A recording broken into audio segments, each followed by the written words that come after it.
Ghost with Cats, Chapter 27, Bitten.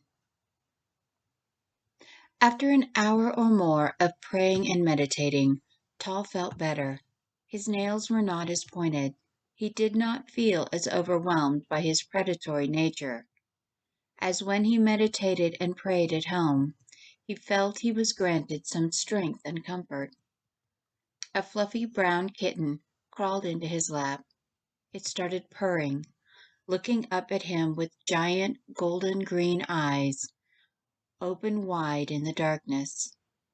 Its soft paws swatted at his hand as it gnawed on his finger, then licked it,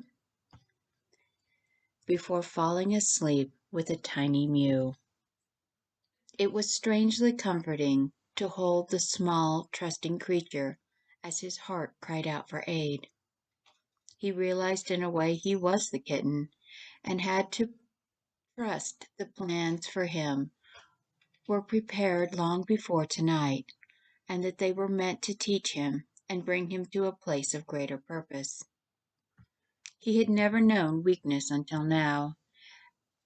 As the undefeated prime admit, he always felt his skill and strength of mind made him invulnerable. But the next task was intractable. He thanked the one who created all for the lesson, but feared the one to come, for another lesson always did. He was a warrior. He knew his next test would be to surrender. He did not want to face it. His pride did not want to admit defeat, no matter how temporary. He would have to let another fight for him. He would have to trust his fate completely to those around him. He vowed he would have faith that she would save him. Downstairs, Annie was still curled in a ball, eyes closed tightly. Tal sat next to her. He lifted her shoulders and leaned her against his chest, rocking them back and forth slowly. They were both trembling. Annie, come back to me. I need you to come back. I know you're afraid, but I would never hurt you, especially not that way, Tal assured her softly. Please, I'm so scared, Annie whisper sobbed. Just don't hurt me. I would never harm you. Never, because I love you, and I will love you until the day my death song is sung. No one could ever make me harm you. Someone wanted me to be overcome and rape you. They are playing games with us, chasing us like prey, and I am getting tired of it. I was praying and I realized something. I need to see Vorn. Can you take me to him? Tal asked. They held on to each other. She believed him, but she also feared what she was capable of under the lottery drug, what he could become. She feared what she felt for him as much as she feared what happened in her past. It made her angry that someone would want that to happen to her again.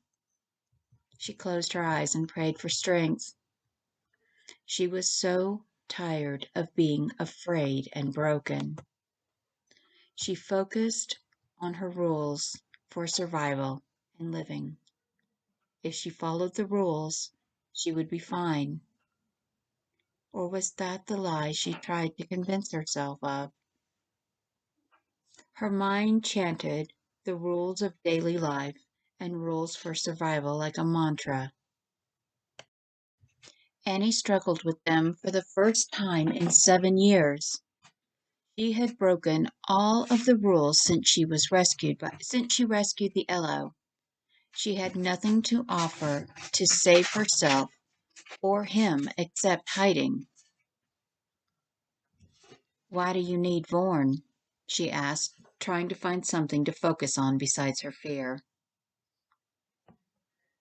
We are not through the worst of this, and I need to find a way to overcome the effects of the lottery drug without...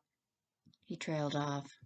He did not know how to finish explaining without triggering her fears.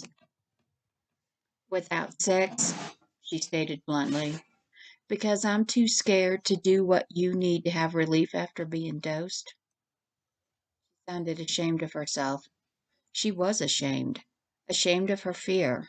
Ashamed of her past. Ashamed that she was unable to do something that came so easily to every teenager in the Western world, it seemed. Something she wanted to do with him only a few hours ago, which also terrified her. No, Annie, we are not animals. That is why I hate the lottery. I want to be joined with you ceremonially first, as is proper when we are both ready. Not because I was drugged to trigger the instinct and that you felt obligated to help me. I want to share my ink with you, more than anything, and to be joined with you forever. But it is not safe for you to come to my world at this time. So I would rather leave you here and know you are safe than risk you being hurt or killed. I have known since my shalom that I love you. He sighed, resting his cheek on her hair. Tal could hear her breathing, trying not to cry. Annie squeezed him, listening to his heartbeat. It was racing. She knew he was struggling to resist the drug and what it made him desire. She looked at her watch. 5:30 a.m. She stood. We need to go. We only have half an hour or so of darkness left to get to the cottage unseen. It isn't far, but there was a vehicle driving around when I got here. I need to wake Brees. Leave him. Two can move less noticeably than three, and his mass would draw attention. Let him rest and heal. We will come back for him unless he wakes. Tal decided, rising as well. He walked over to the sleeping Eloh guard and gently touched his shoulder. Tal put a message thought in Breeze's mind to hear when he woke. Go across the bay to the Dunes house. Try not to be seen. Stay off the roads.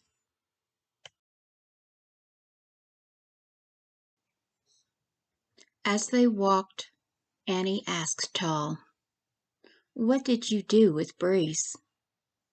So he explained how Admans could control and direct their soldiers with their minds. That is really amazing, Annie admitted, as they walked down the less traveled, old streets through the town. The traffic was moving on the highway, but no one in the town was stirring yet. It is handy in battle. One group can rest while another fights with only one in command, he explained, telling her secrets, the secrets he had not told Bence, anything to distract his mind from his desire, and the fact the sweetness of her scent mixed with the salt air was tantalizing to him. How many can you do that with at once? She wondered aloud, also thinking distraction was good, but she was curious about their technology and abilities. And individually and unamplified, I can command nearly 300, but with my halo, I can command the movements and direct the actions of 10 to 100 times as many, he revealed. However, raging sword pets require more attention. Annie didn't know what a halo was, but she had felt his mind pull Breeze back from the madness of his rage. She couldn't imagine controlling more than one raging sword pet. She had also seen Tal just look at Bourne or Breeze, and they followed his wishes. It wasn't like telepathic communication. He wasn't telling them what he wanted. They just knew. It reminded her of bees or ants for some weird reason. She kept looking around.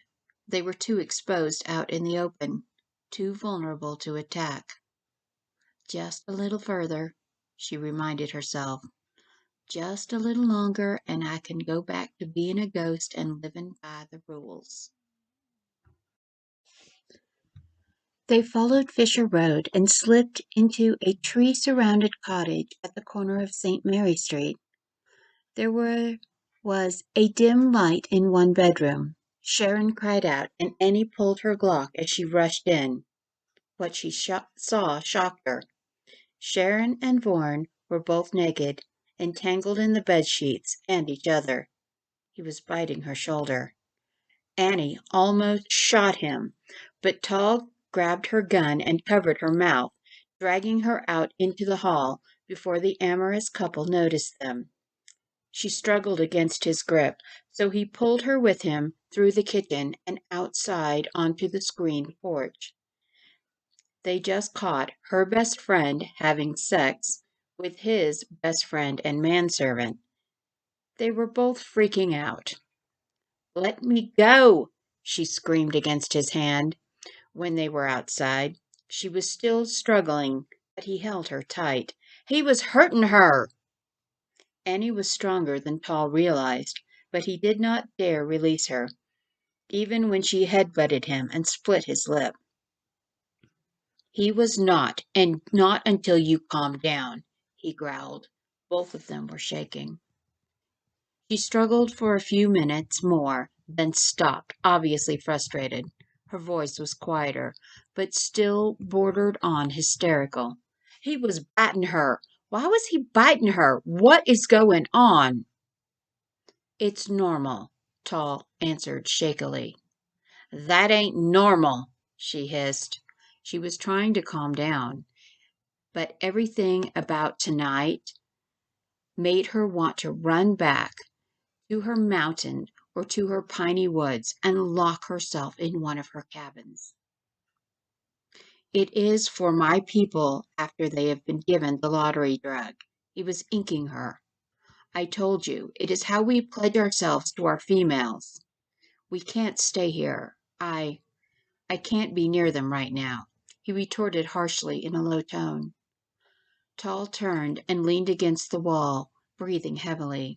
His nails and teeth were pointed again, and his eyes were glowing in the dim light. "What is wrong with you? Is it really that bad?" Annie asked, terrified. He was about to bite her the way Vaughan was biting Sharon. "Yes." His answer came out more a growl than speech. It was taking every ounce of his every ounce of control he had not to do to her what his cipher was doing to her publisher. In his mind, he was seeing her in the wet robe with nothing under it from the night they were attacked at New Moon Springs.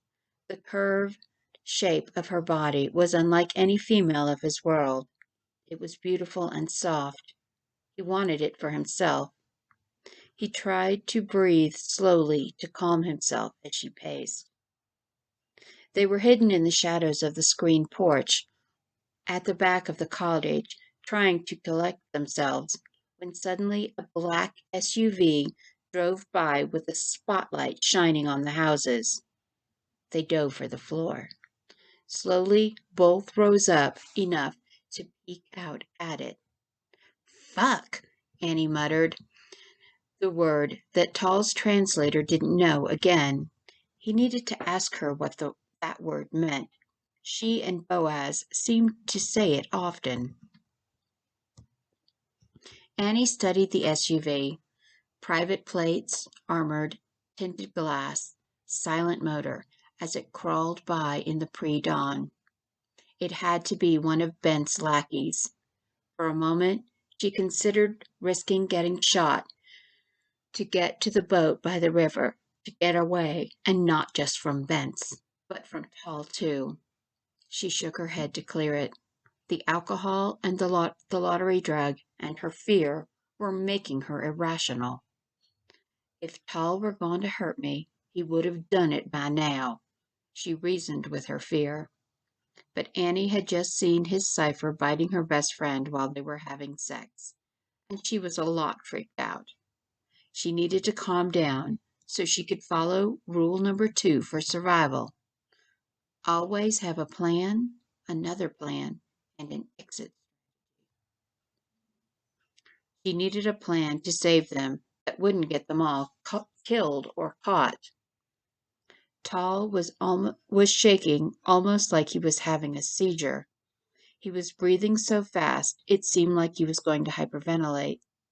His eyes were glowing a weird yellow color, and the pupils were lit up like constellations. His head turned like he was looking through the wall toward the bay. I can feel my enemy. She's in the harbor now.